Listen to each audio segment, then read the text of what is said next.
electric chair. Wrap this around you.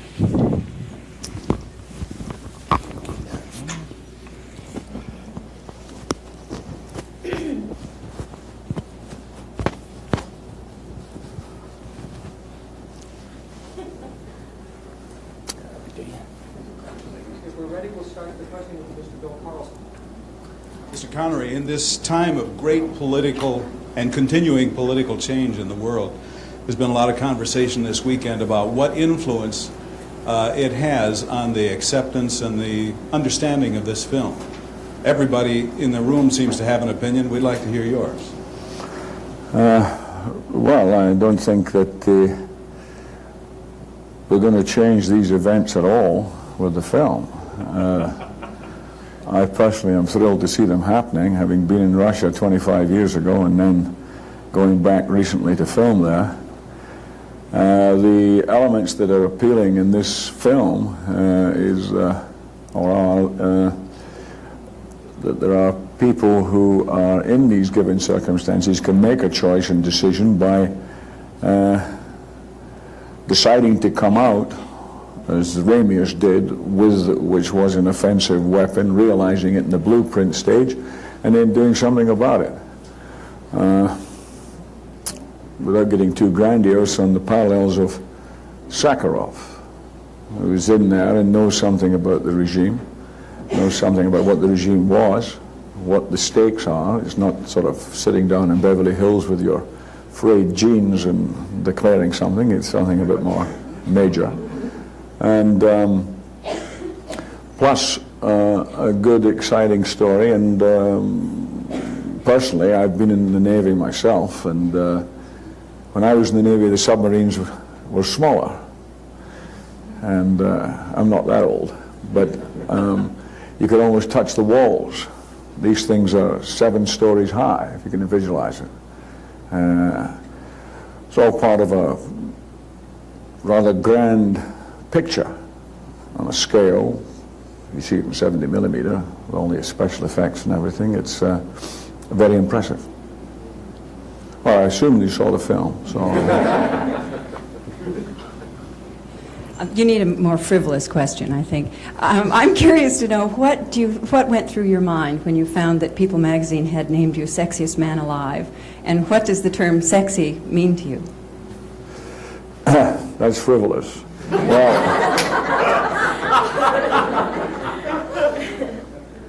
Well, it was the editor that called me first, and he was somewhat taken aback by my sort of cavalier attitude towards it, I think. I don't think seriously it should be taken too seriously. It's very flattering and very nice. In fact, I was at Paramount having lunch the other day, and on my way out, 3 men stood up and gave me a cricket applause as I was leaving. And there were 3 rather overweight, balding guys around 60. So I went back to find out whether they were winding me up, sending me up, or whatever, and they were just rather pleased of the turn of events, of what it had. No, one is obviously flattered by it, but it's the sexiest man alive. There are very few sexy dead.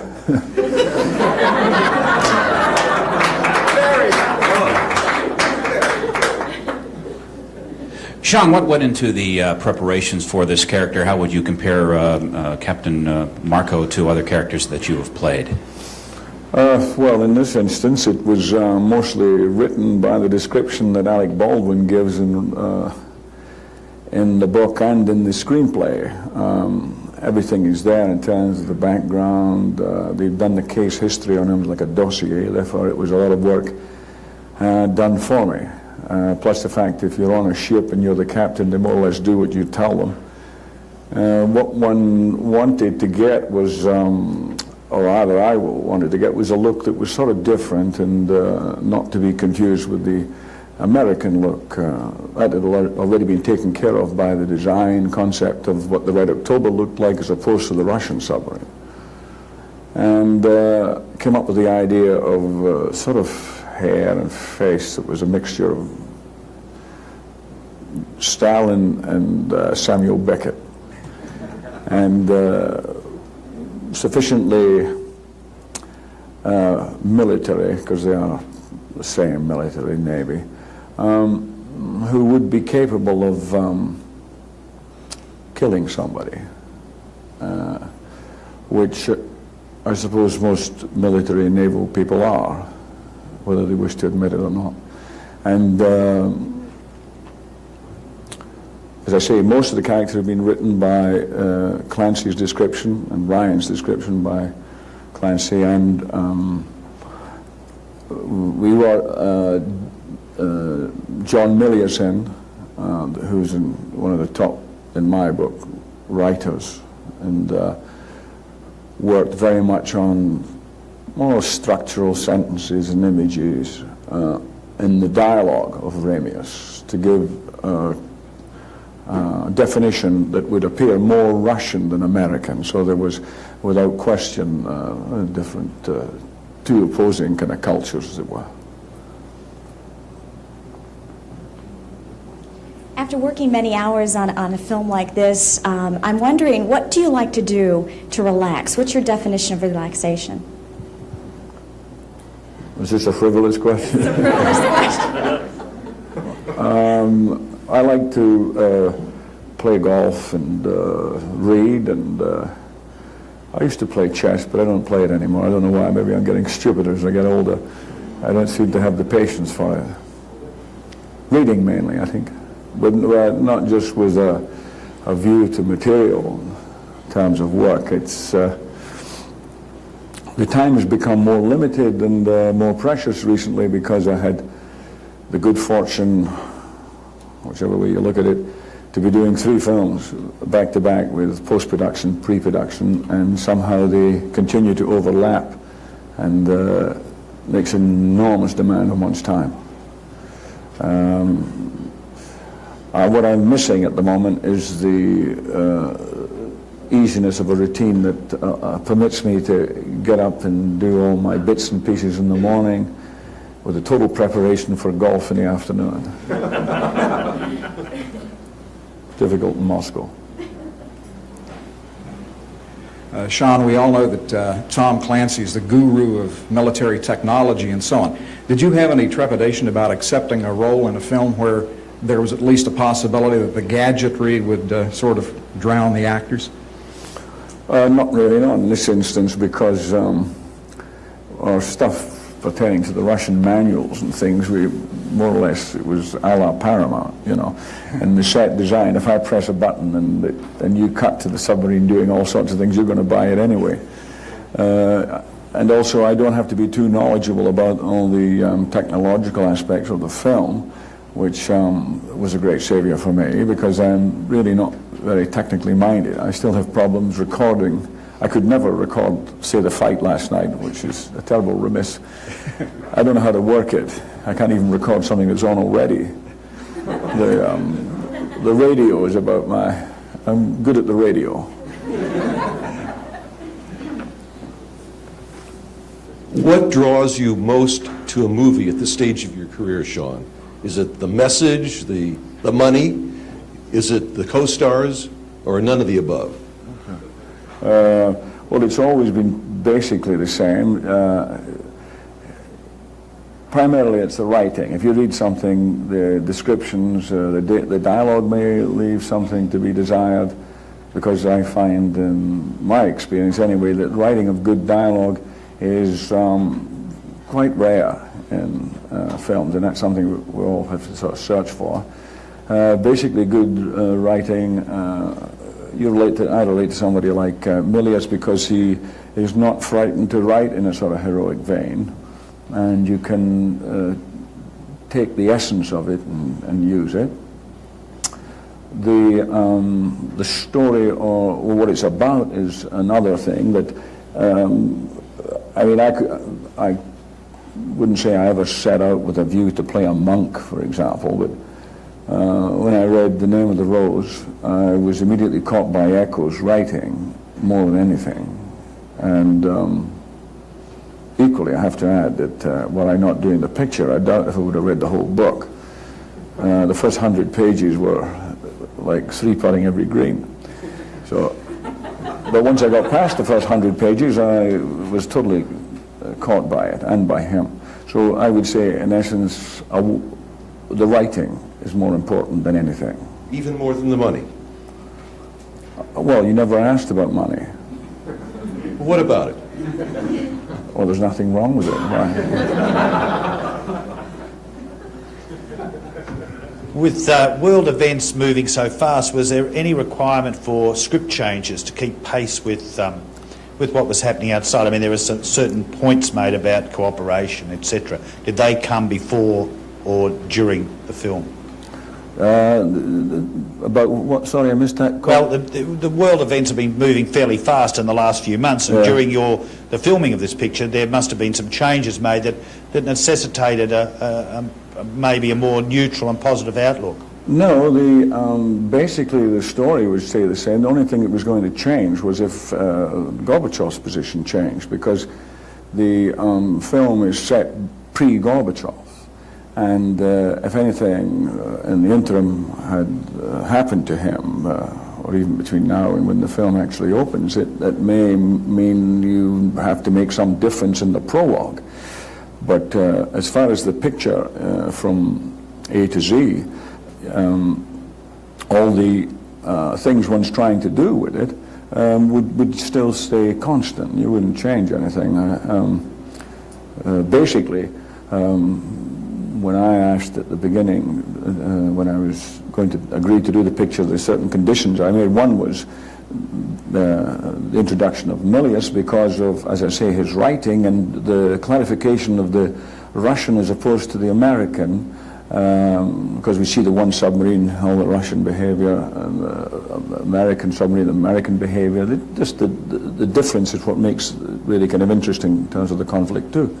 So I would be, and needing Milius to find a way to express the reasons why the man defected, why he did, what his game plan was, and how he dealt with the situations once he was on that kind of journey.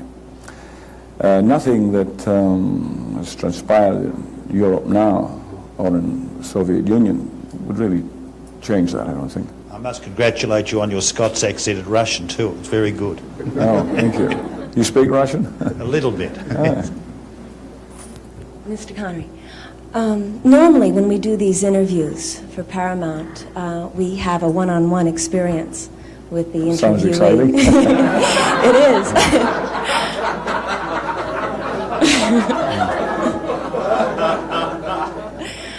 I was wondering, did you not enjoy the interview experience very much, one?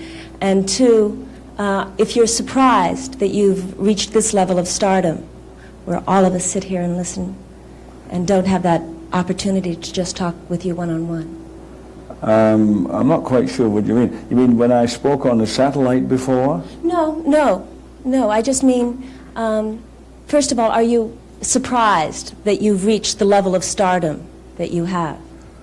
Am I surprised today? Yes. You mean? Well, not today, but in general. Well, I've been doing it for a number of years now, and I think one is always surprised by a certain measure of success, but there are certain things like that accompany this success, which is, say, the situation we find ourselves in now, which is the exploitation of the film, that I've been involved in probably more years than you've been working. And so I'm not quite sure how to answer your question. Am I surprised by the success of, you mean of the people being here listening to me talking? Well, I'm only a cipher.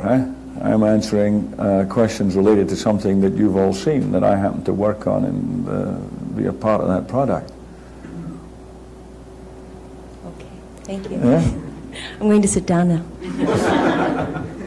I think my question sort of ties into the one that was previously asked. In this age of celebrity, when the whole idea of being famous is almost, a public aphrodisiac, what keeps you grounded? What, when you're surrounded by people that say, "Yes, Mr. Connery," what do you want, Mr. Connery? What things are important to you? Who do you listen to, and what keeps you grounded? Oh, well, I mean, I think that one doesn't change that much, really, whatever happens. I think there's a certain pattern that one constantly makes the same errors. I think everybody does the same. And if one has learned anything, it is that the simpler things are, the more accurate they are, and that applies to everything. I think we're so mistaken in this age of experts to be believing and accepting what they say, whether it's lawyers, accountants, or whatever, and in whatever field. And if they can't explain something in a simple way that you can understand, then there's something wrong with it, and not you. And I think that in life in general, you're really made to feel the reverse all the time. And so I would always apply that yardstick to anything, and I find it more helpful than anything, not just to blindly accept that whatever the quote experts say as being the answer if you don't understand it. I don't know if that makes sense, but that's what I have to do. I enjoyed the film a great deal. Thank you. A lot. Do you like the film, and are you tough on yourself when you see yourself in this film? Well, I have you have to have some kind of philosophy which relates directly almost to the past question, the previous question, in terms of normalcy and survival. I like the film, yeah.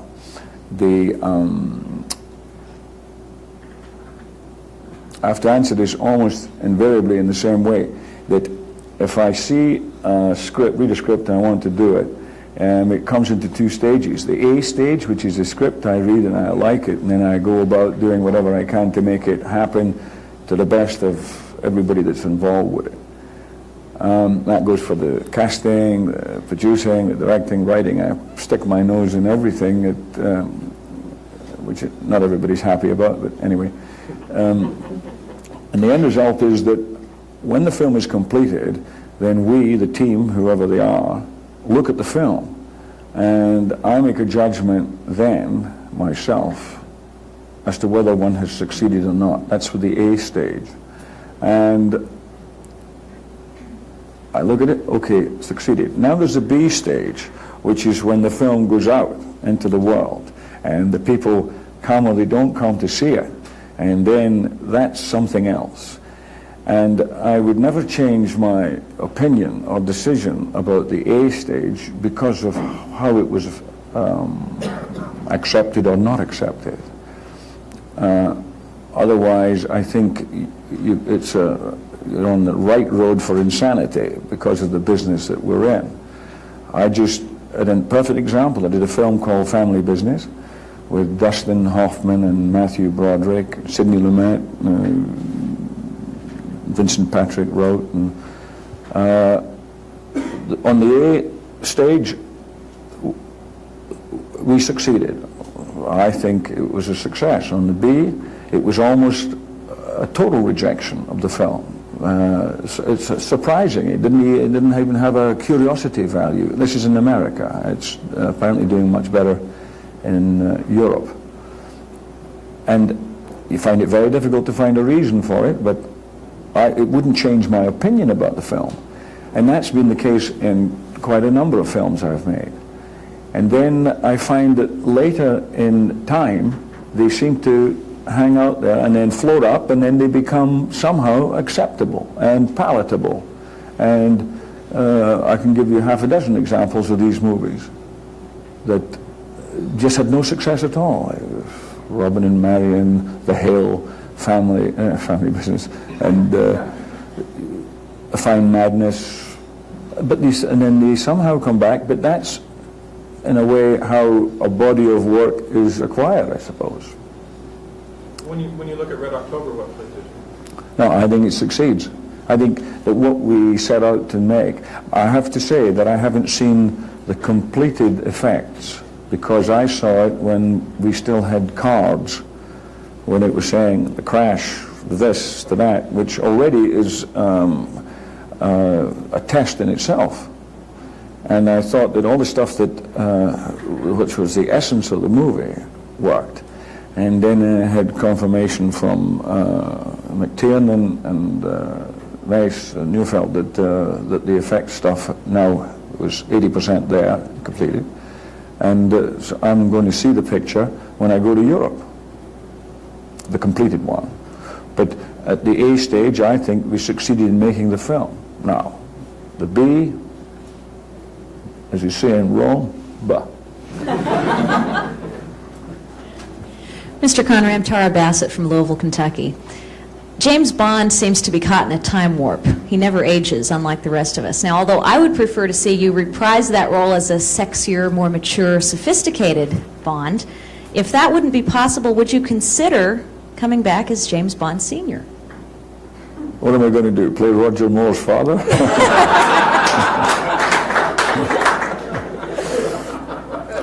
No, it's too difficult, really, for the effort, and I have said never say never again and did it again, and no, I don't think so, not really.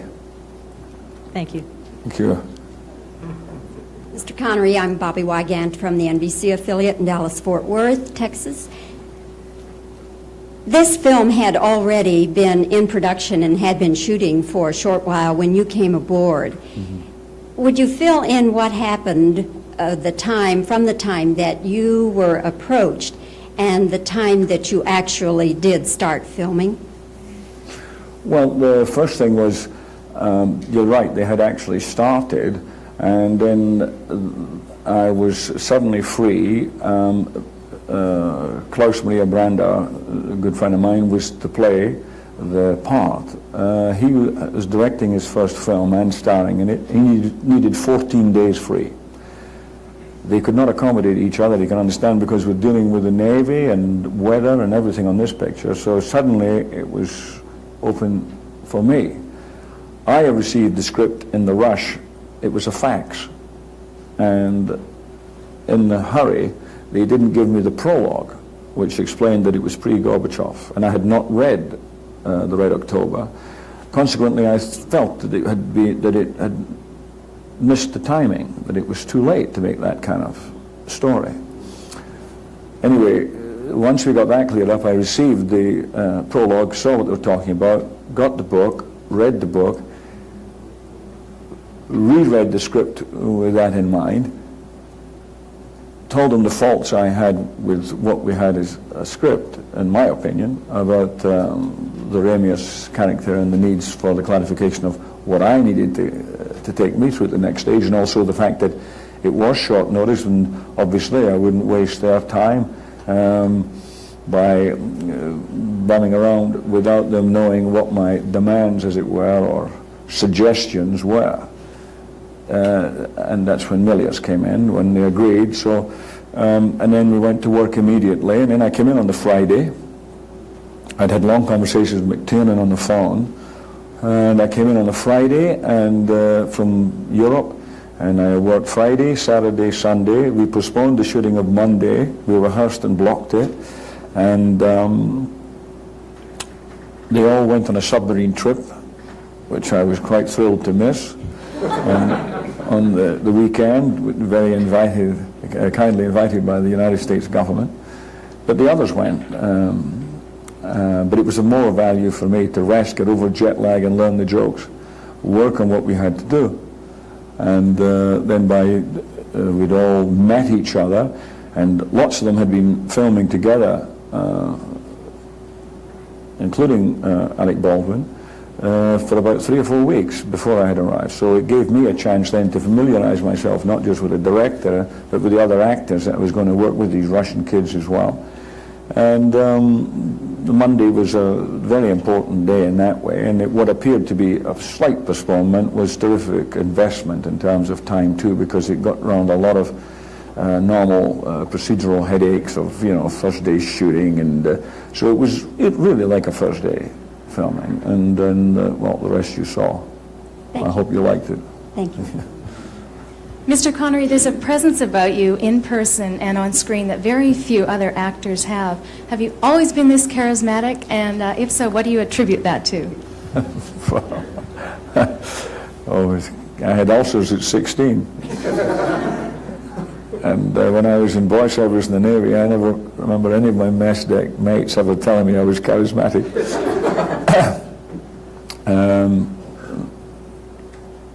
I don't know charismatic.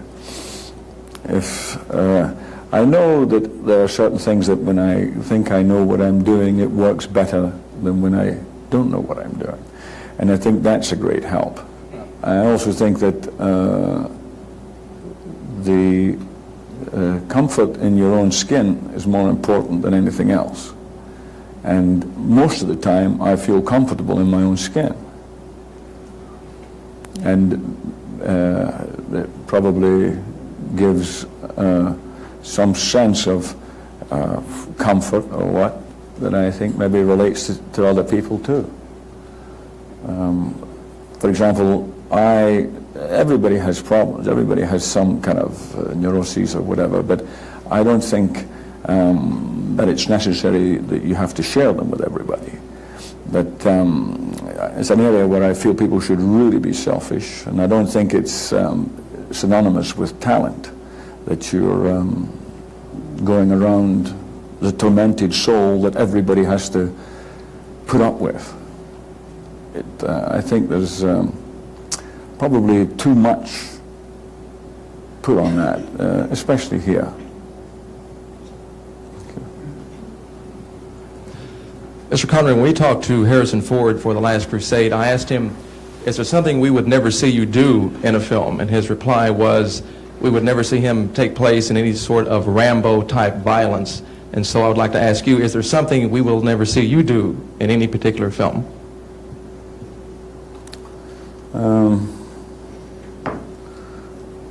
Well, I haven't thought about it, actually. I don't really know, because I think in circumstances and situations like that, you can always get caught out, because I never really know how I'm going to react to a situation or circumstance until it presents itself.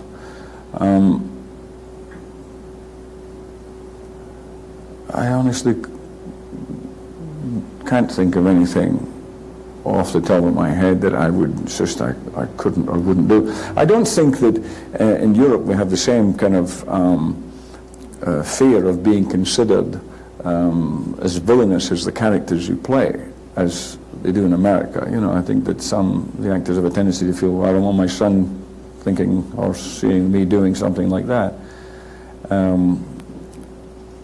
Whereas I don't think we have the same, in Europe, the same reluctance or oversensitiveness about that. So, if I think about it, I'll tell you. Thank you. Sean, your co-star Alec Baldwin appears to be on the brink of major stardom. And I was wondering, number one, if you agree with that, and number two, if there's one thing you remember about working with Alec Baldwin in this film, what that would be. Well, I think he's a very good actor, Alec Baldwin. And I think the field is wide open for a kind of young actor here. It's got some kind of real dynamics, and I don't think that it's an offense to have a certain kind of charm, or which seems to be the general tone, that you have to be some kind of snarling recluse or badly behaved in some way. I think he's got a very kind of refreshing attitude. He's serious. He works very hard, and it's like he's gone a cycle. There's it's due now, I think, for the kind of I like Kevin Costner. I think he's a good actor. I liked him very much in The Untouchables, and made no secret of it. And I thought he should really have had much more recognition for what he did in the film than he did. He's got very good, clean judgment and stuff. His choices, I think, are good. And I think that from what I've seen of Alec Baldwin is the same. And I don't see many the young actors with that. So I think he's got a good edge on the field. One story from the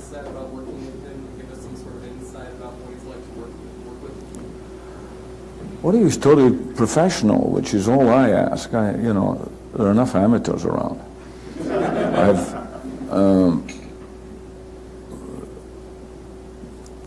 Well, I got him to cry each time we did the last scene. So he's very responsive. Mr. Connery, my name's John Davis from Nashville, Tennessee. Let me ask you, you seem to be a man who knows what he'd like to do, what he wants to do, and what he doesn't want to do. You said you stick your nose in everything, the writing, producing, directing. Do you consider yourself a difficult actor to work with? And if the answer is yes, at what point do you become difficult?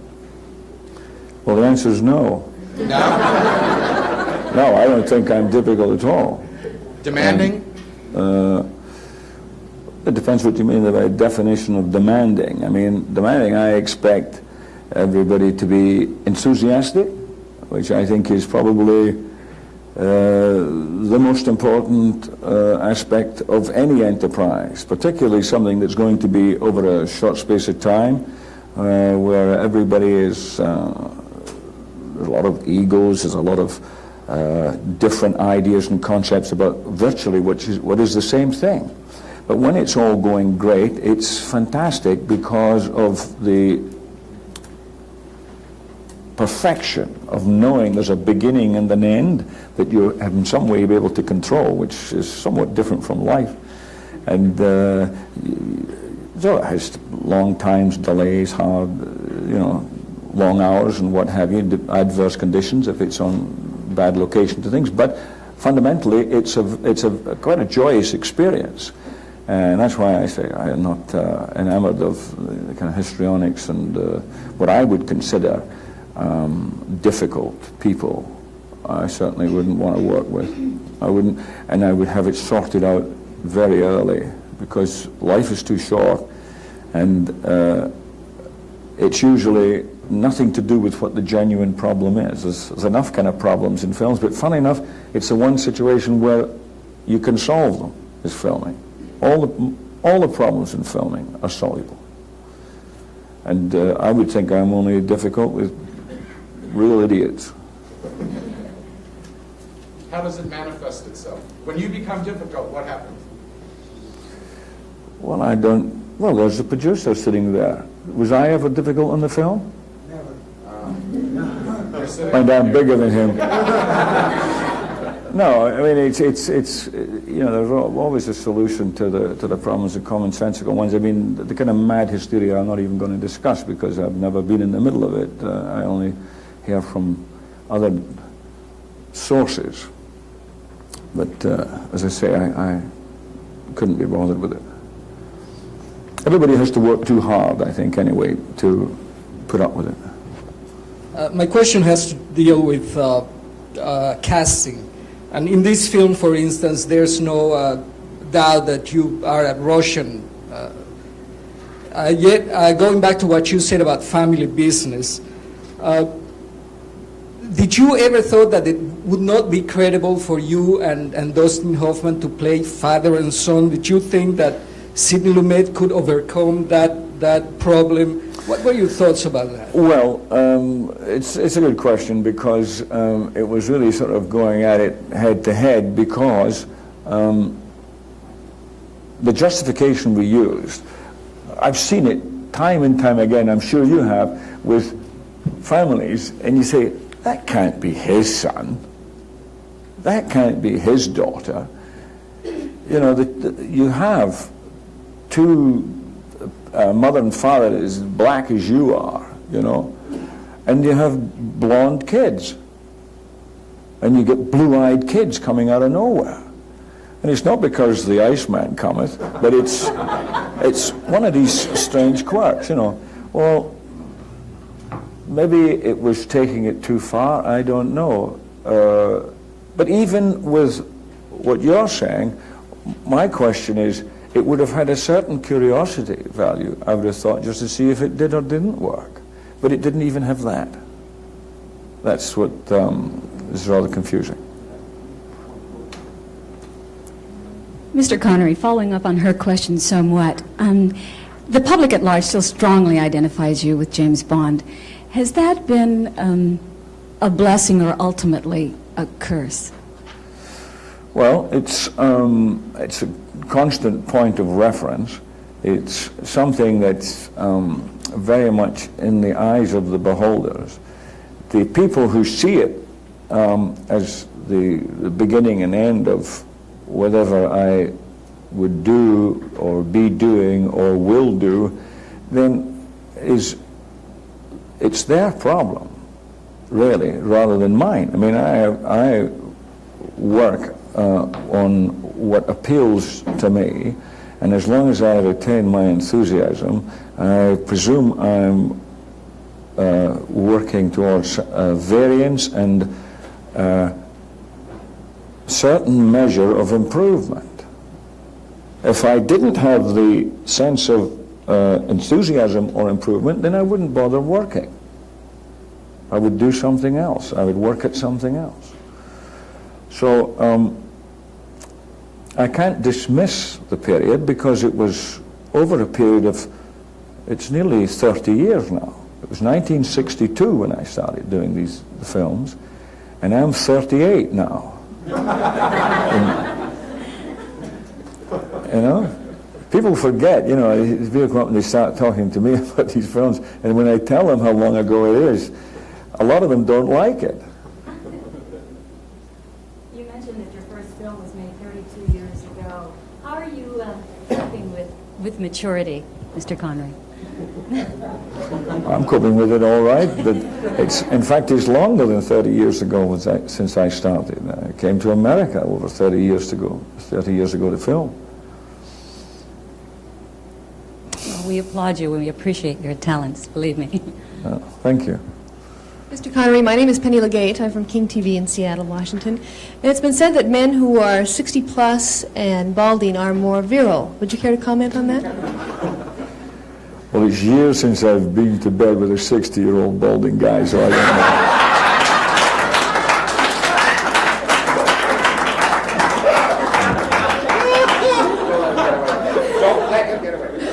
From your perspective, though. Sorry? From your perspective. From my perspective. Mm-hmm. But you're only 38, so. Listen, I can't answer for all these fat guys out there with beards at 60, pushing 60. No, I'm much more interested in keeping enthusiastic than anything else. How do you define sex appeal? How do I define it? How do you define it? I think it depends on the person. Well, we could go on all night. Why do you You're think... telling me there's a sex appeal for every person in this room?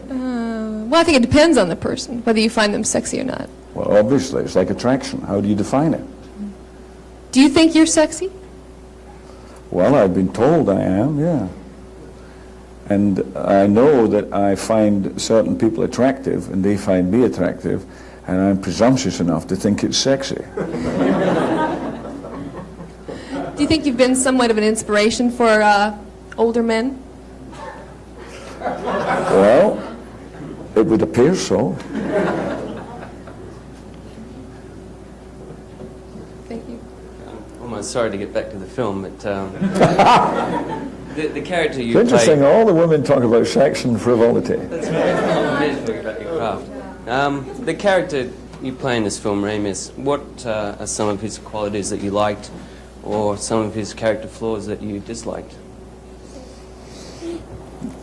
These character flaws I like and dislike, you say? Or his qualities that you admired, or was it that one that you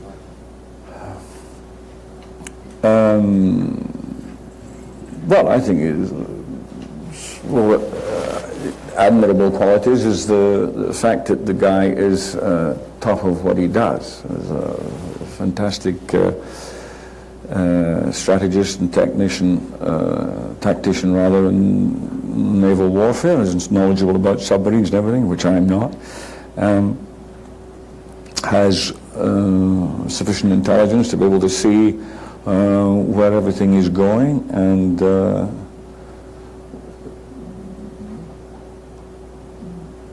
again is yet capable of killing somebody en route.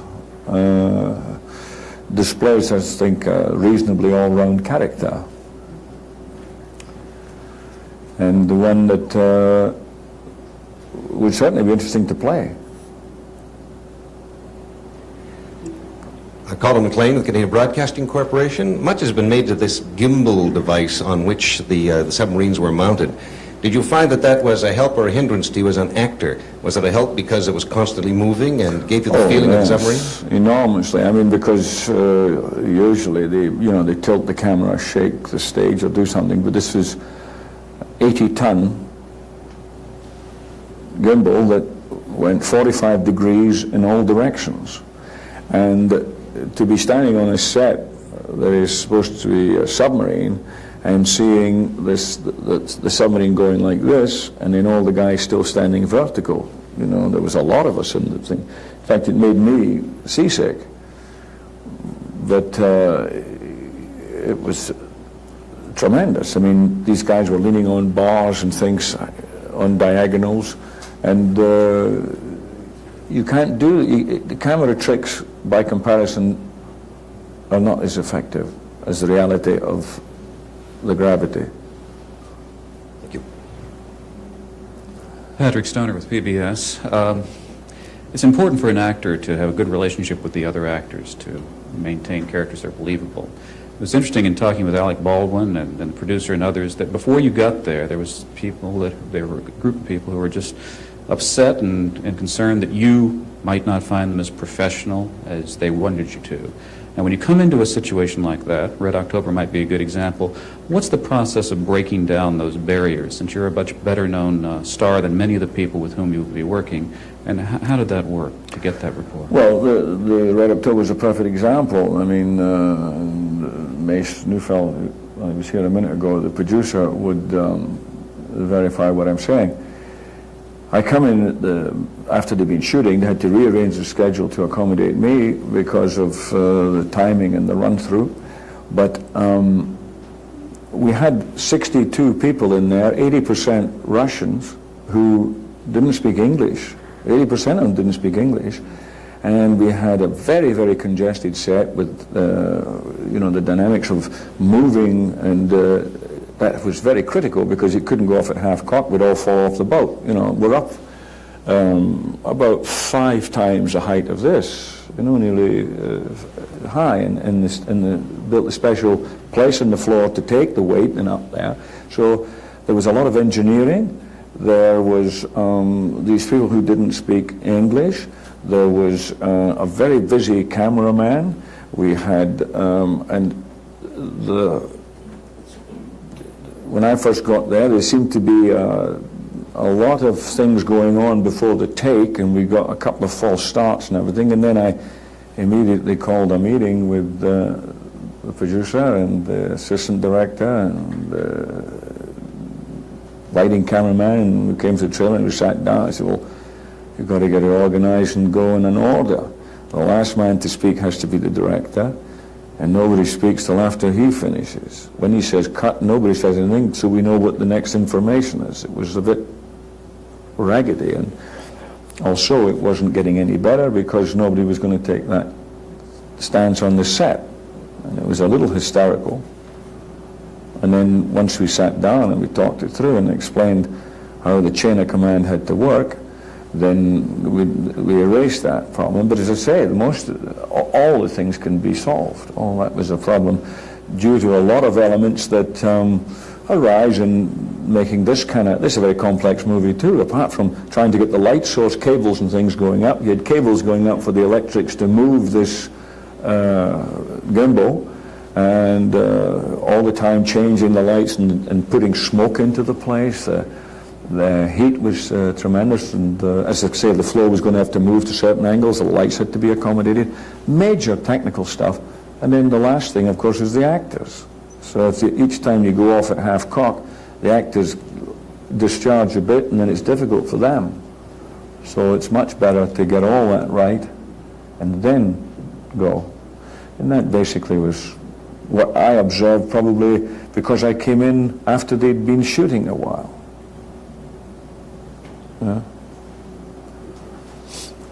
Mr. Mr. Connery, I'm Howard Rosenberg from KTVN in Reno, Nevada. We know you're 38 years old. You've had a career that spans some 30 years. You're the sexiest man alive. You're relatively comfortable in your skin. I suspect you're a man who takes control of all situations the way you want them to be. A takes care of itself. But B, like family business, is in the hands outside of yours. And a good deal of those hands are critics. And there are some of us who get impressed with our own importance at times. I know I've been guilty of it and need a good sort of kick every once in a while. If you could kick a critic, and I'm not volunteering, but if you could kick a critic, what's your major complaint about critics and the way they handle films today? Well, the critics are only a portion of what we're talking about, because you can have wonderful reviews and people go and don't go and see the film. You can have dreadful reviews and you can't get in the theatre. The critic, what I would make it obligatory that they had to read some Hazlitt, so they understand something about what constructive criticism is.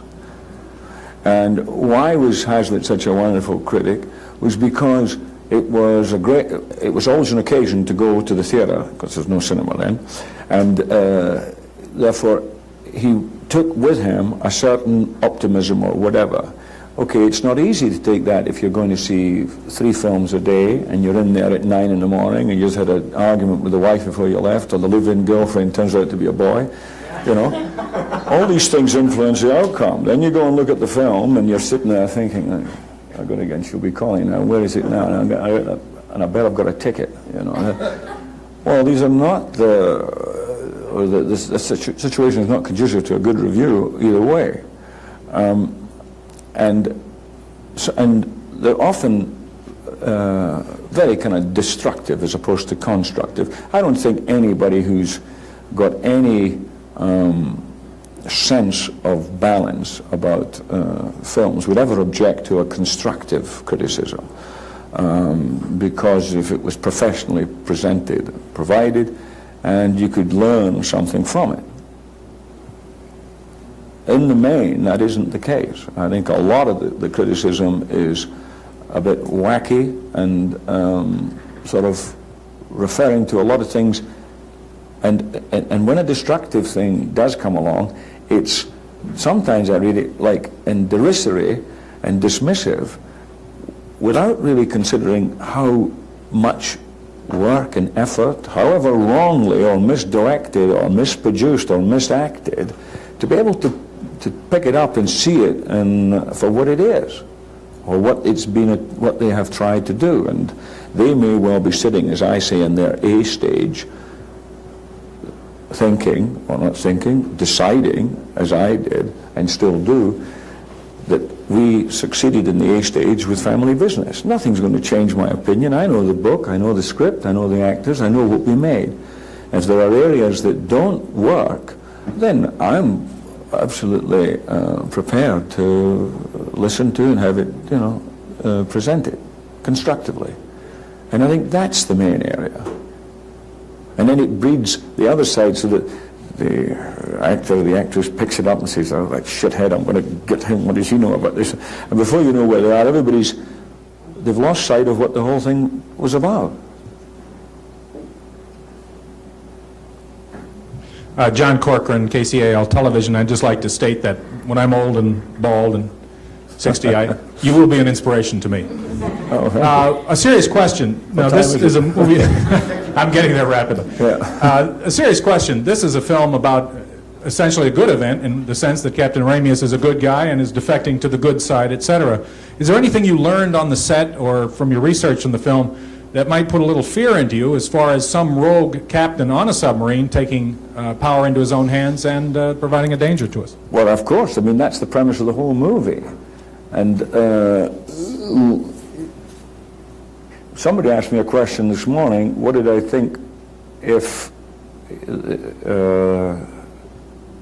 Ramius, it was a true story, Ramius went, now the things being the status quo in Russia, what do you think his status would be, Ramius? And I said, without hesitation, I'm sure that Gorbachev would take him back in Russia, without question, because of what has come to pass now, and what he's done behind the scenes and in front of everybody about removing that threat of the Soviet Union from Europe and most places in the world. And I'm sure that Ramius's actions would be supported by somebody like Gorbachev. We have time for one more question. Sir, you were wonderful as Ramius. I enjoyed the movie. However, if you had been, before being approached about the role, would you have selected or identified more with Jack Ryan or with Captain Ramius, and why?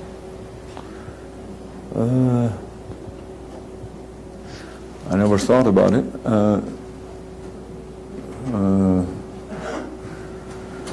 Well, first of all, I would venture that I'm more suited to be playing Ramius than Jack Ryan. I think the kind of fun of it is the age difference anyway. I mean, and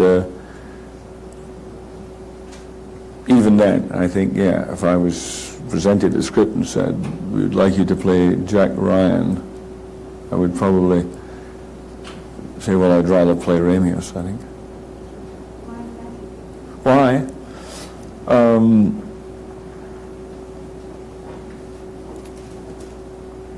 Well, I think there's quite a lot of the stuff that's in Ryan's character I've done in film. Thank you very much, Sean. Thank you.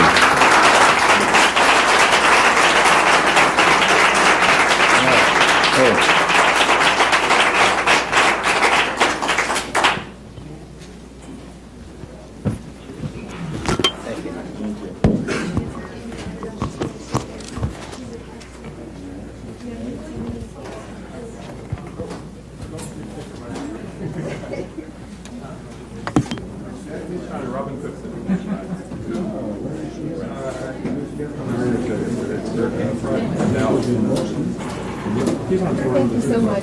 Pleasure. Thank you. You